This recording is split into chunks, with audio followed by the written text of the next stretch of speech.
Abina had always lived in the busy part of the town with her parents, but when her grandmother passed away, the family asked her to move into the old house for a while.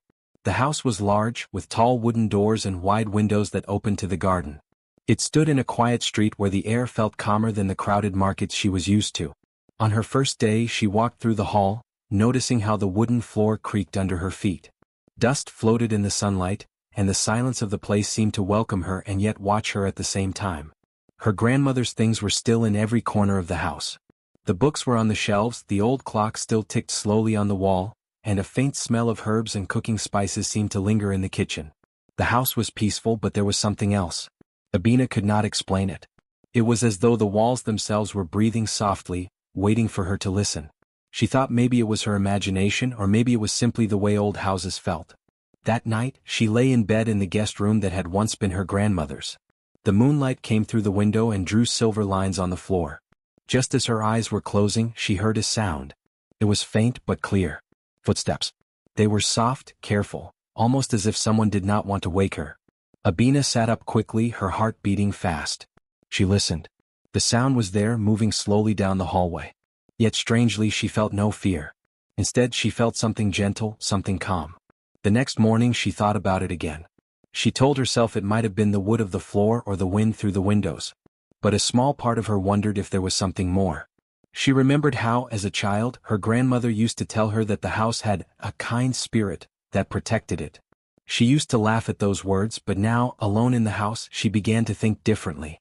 Days passed and the feeling did not go away. Every evening, when the house grew quiet, she felt a presence.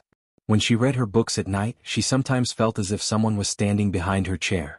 When she left her shoes near the door, she would find them neatly placed side by side the next morning, even though she had left them scattered. One evening, her blanket slipped from the bed while she slept, but when she woke up, it was tucked neatly around her again. At first, she tried to explain it away. Maybe she had fixed the shoes and forgotten. Maybe she had pulled the blanket up in her sleep. But deep inside, she knew the truth was different. She could not see anyone, but she could feel the presence of someone who meant no harm. In fact, she felt safe. It was not like the ghost stories people told in the town, full of fear and shadows. This was different. This was warm, almost like the feeling of a hand resting gently on her shoulder. One afternoon, Abina sat in the garden with a notebook in her hand. The air was cool and the leaves whispered as the wind moved through them. She whispered softly as if to herself, "Are you really there?" For a moment she felt foolish. She expected no answer. But then a soft breeze moved around her, though the trees were still. It was not cold, but warm, as if someone had sighed gently nearby. Abina closed her eyes and smiled. She did not need to see anything. She knew the answer. From that day she began to speak more often. Not loudly, not in front of others, but when she was alone in the house. She would say things like, "Today I had a long walk," or, "I miss my grandmother's stories." It felt strange at first, but slowly it became natural. She spoke, and in the silence she felt heard. The house no longer felt empty. It felt alive. Abina would sometimes sit by the window and imagine a kind figure walking through the hall, checking the doors, keeping watch at night. She never felt trapped or frightened. Instead, she felt as if the spirit was waiting for her, as if it had been there all along, watching and protecting, until she came back to the house. There were nights when she stayed awake longer than usual, listening to the soft sounds around her. She could almost picture someone moving carefully through the hall, looking in to see if she was safe. On those nights she did not feel lonely. She felt comforted. The old house began to feel less like a place of memory and more like a home again. Abina learned to move through it without fear, without sadness. She carried her grandmother's presence in her heart, but she also began to believe that there was another presence with her. Something unseen but kind. Something that made her feel she was never truly alone. And so, in that quiet town, in that quiet house, Abina's life began to change. What had started as strange sounds and unseen footsteps became something she welcomed, something she even cherished. The house had given her more than a roof and walls. It had given her a secret companion, one she could not see, but one she could always feel close by. Abina woke up one morning and looked around her room. The sun was shining through the curtains and the air felt fresh. She reached for the book she had been reading the night before, but it was not on the bed where she thought she had left it. Instead, the book was neatly placed back on her desk as if someone had put it there with care. She sat up, puzzled, trying to remember if she had done it herself. She shook her head. She was sure she had fallen asleep with the book still in her hands. She tried to explain it away, telling herself that maybe she had moved in her sleep. But deep inside she felt that someone else had touched it. She walked to the desk, picked up the book and smiled. There was no fear in her heart.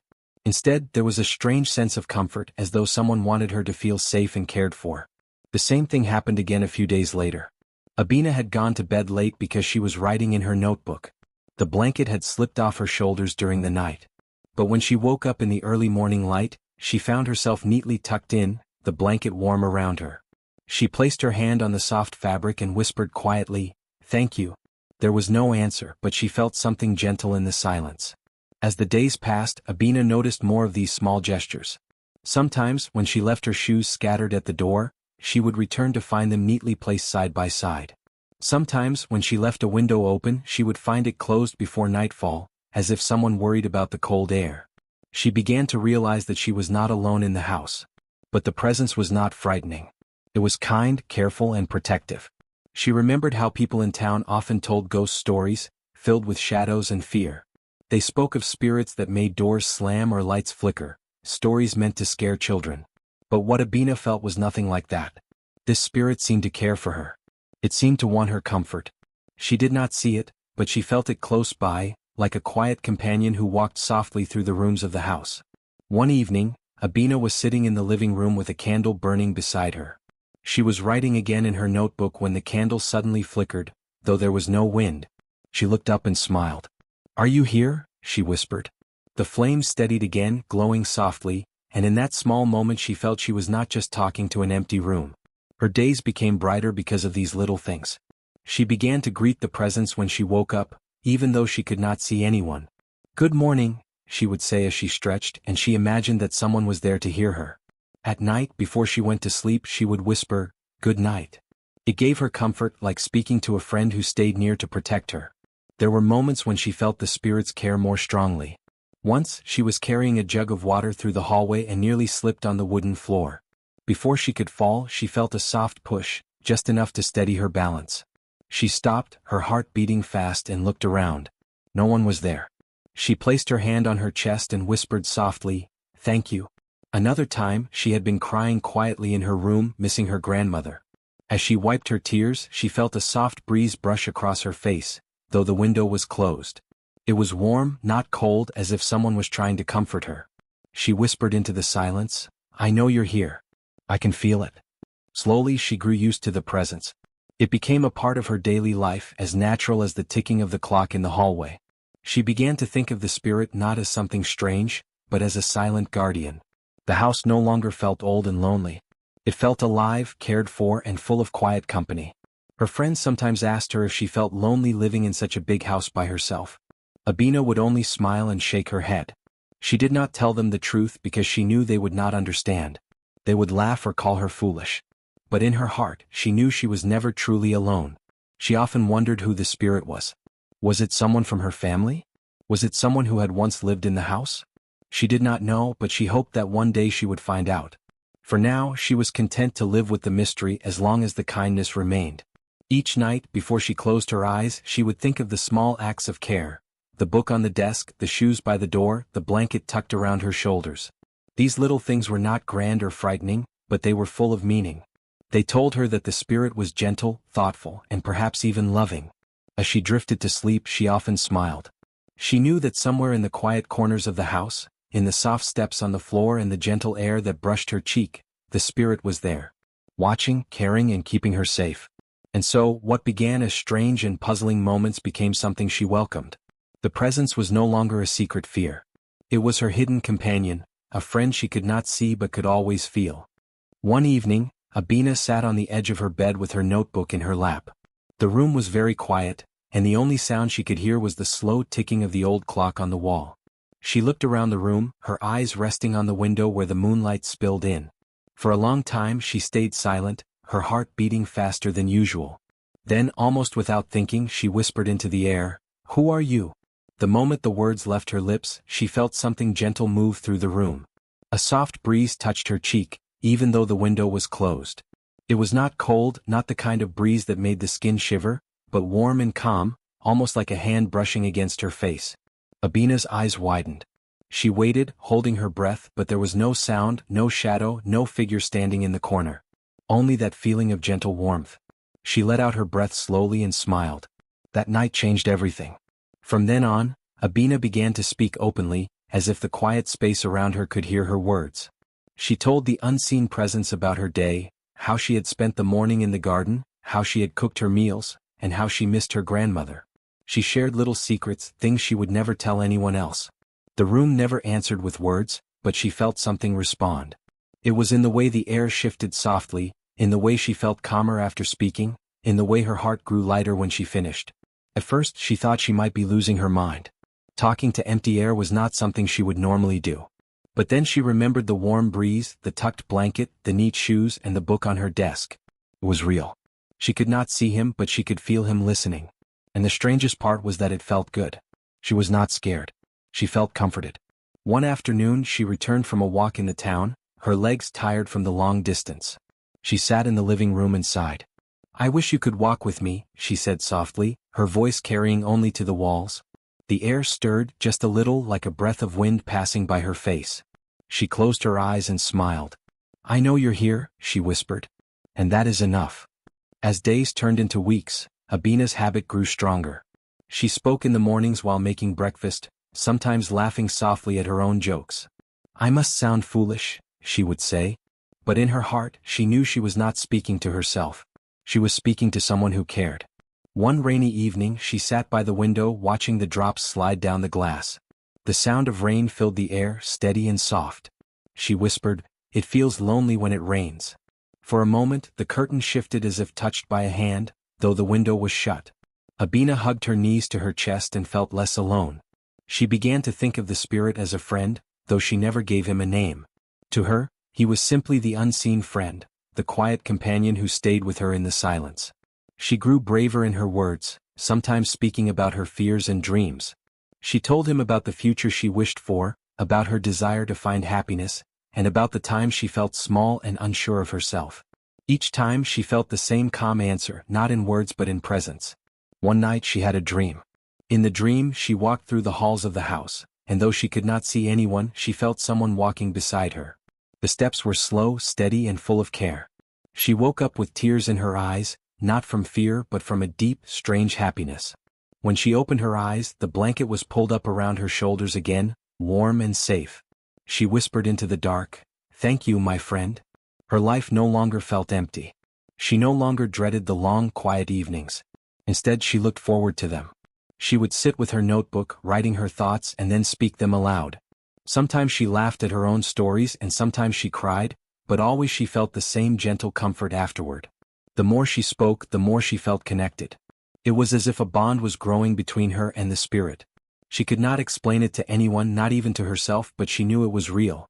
She began to notice how her mood lifted, how her heart felt lighter. She was not carrying her burdens alone anymore.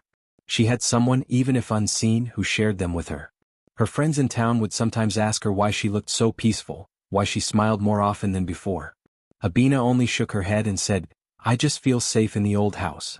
She never spoke of the spirit, for it was her secret, a part of her life that was too precious to explain. The spirit became her unseen friend, a presence she trusted. She did not need to see him. She did not need to hear his voice. The silence was enough. The small gestures were enough. The warmth in the air was enough. She knew he was there, always watching, always listening, always keeping her from feeling alone. And so, night after night, Abina whispered into the quiet of the house. Her words filled the empty rooms, and though no answer came in the way she expected, her heart always received one. She no longer wondered if she was foolish. She no longer doubted herself. She knew she was not speaking to nothing. She was speaking to someone who cared. In the stillness of that house, a girl and a spirit formed a bond, unseen but real, silent but strong. It was the kind of friendship that did not need eyes or voices, only presence and trust. And for Abina, it was enough to turn loneliness into comfort and silence into company.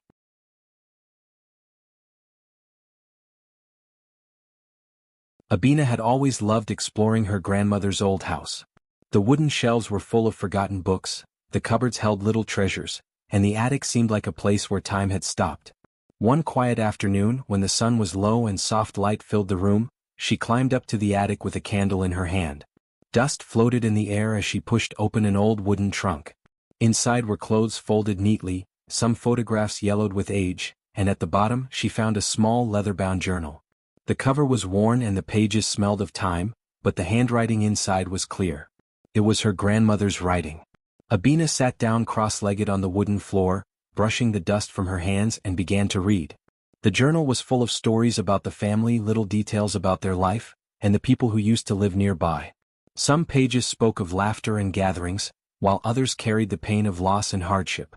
But one name appeared again and again, written with affection and sorrow: Kofi. Her grandmother had written about him with such warmth that Abina felt as if she already knew him. Kofi was described as a young man from the neighborhood, strong, kind, and full of life. He often came to help around the house, carrying water, chopping firewood, and fixing broken things without asking for anything in return. More than that, he cared deeply for the family, especially in times of trouble. As she read further, Abina's heart grew heavy. She turned the page and saw her grandmother's words, shaky with emotion.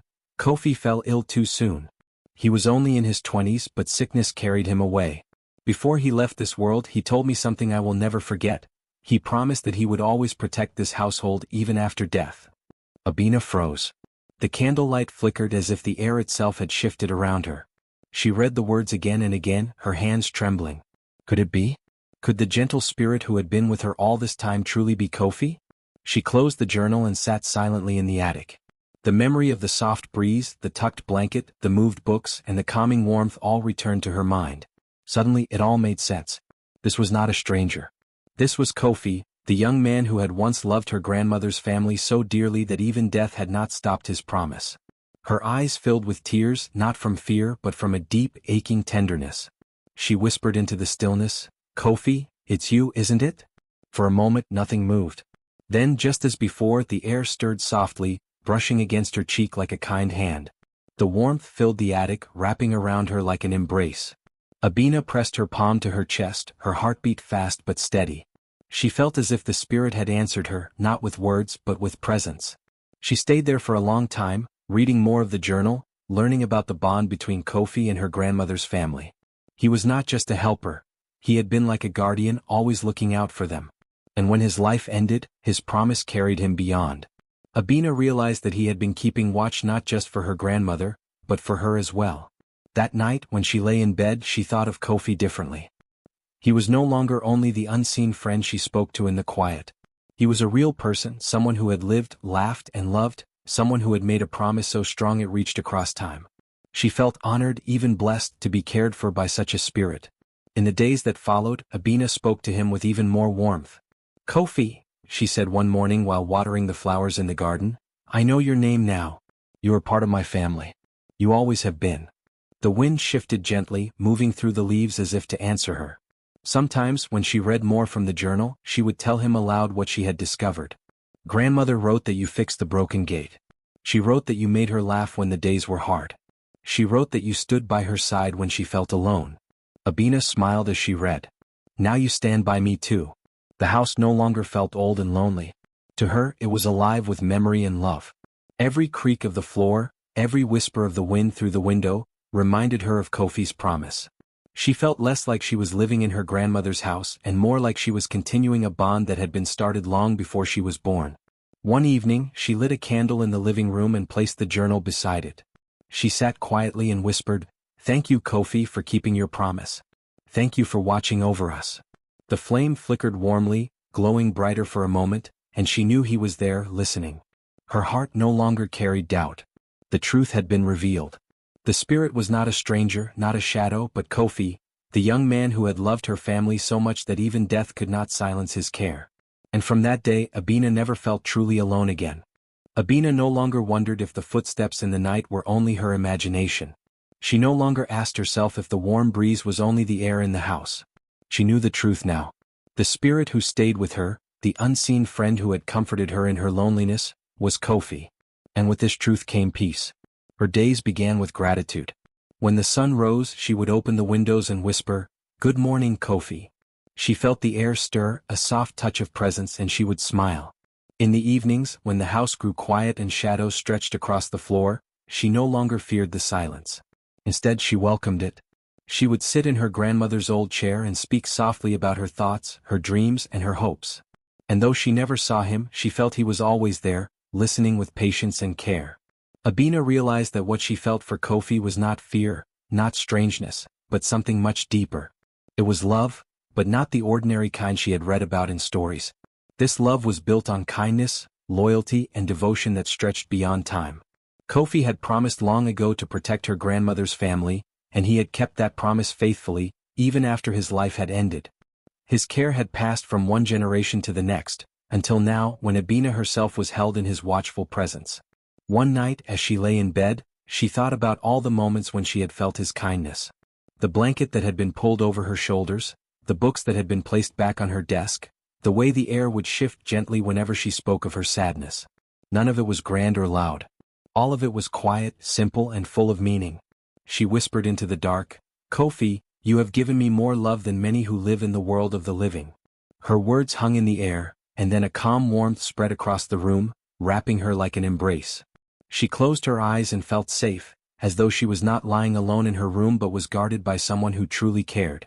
Abina carried his story with her. When she walked through town she thought of him. When she watered the flowers in the garden, she remembered the promise he had made long before she was born. She did not tell many people about him, for she knew they would not understand. To them, a spirit was something to fear. But to her, Kofi was not a ghost. He was proof that love was stronger than the boundaries of life and death. Sometimes she would take out her grandmother's journal and read the words again. Each page reminded her that Kofi was real, that he had lived and laughed, and that his devotion had left an everlasting mark. The more she read, the more she felt connected to both her grandmother and Kofi. Their lives had crossed in the past, and now, through the promise he had kept, hers crossed with his. One evening, Abina sat by the window watching the sky turn orange with sunset. The air was quiet, and the smell of the earth after rain filled the garden. She whispered softly, "You have taught me something, Kofi. You have shown me that true love is not only for the eyes to see or the hands to touch. It is something deeper. It lives beyond time." The curtain moved slightly as if answering her, and her heart filled with calm joy. As the days passed, she grew stronger in spirit. The loneliness that had once weighed on her was gone. She no longer walked through life feeling empty. Instead, she felt carried by the love of someone who had chosen to stay, even beyond the grave. It was not a haunting, but a devotion. Not a chain, but a gift. In her quiet moments, she thought about what it meant. Love was not limited to the short years of a human life. Love could stretch further, beyond the world that people could see. It could linger, it could protect, it could comfort even when the body was gone. Kofi's love had shown her this truth. One night, when the moonlight spilled across her room, Abina whispered the words she had carried in her heart for a long time. "I love you, Kofi. Not because you are here to guard me, but because you have shown me what it means to care without asking for anything in return. You have shown me a love that does not die." The room grew still, and then, slowly, she felt the warmth again. It was not just on her skin, but deep within her, as though her heart itself had been touched. She smiled, her eyes closing with peace. Abina knew that Kofi's presence might never be seen, and his voice might never be heard, but that did not matter. His story lived in her now. His love had become part of her. And she also knew that one day, when her own time in the world came to an end, his promise would not be broken. He would be there, waiting, keeping the bond alive beyond the years. She carried this truth with her always. When she looked at the world, she looked with new eyes.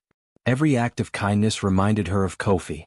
Every gentle gesture felt like proof that love never dies. Even in silence, even in absence, love can remain. And so, Abina lived not with fear but with gratitude. She lived with the quiet comfort of knowing that someone long ago had made a promise and had kept it with devotion that time could not erase. In her heart, she carried a love beyond words, a love that lived beyond time. The end.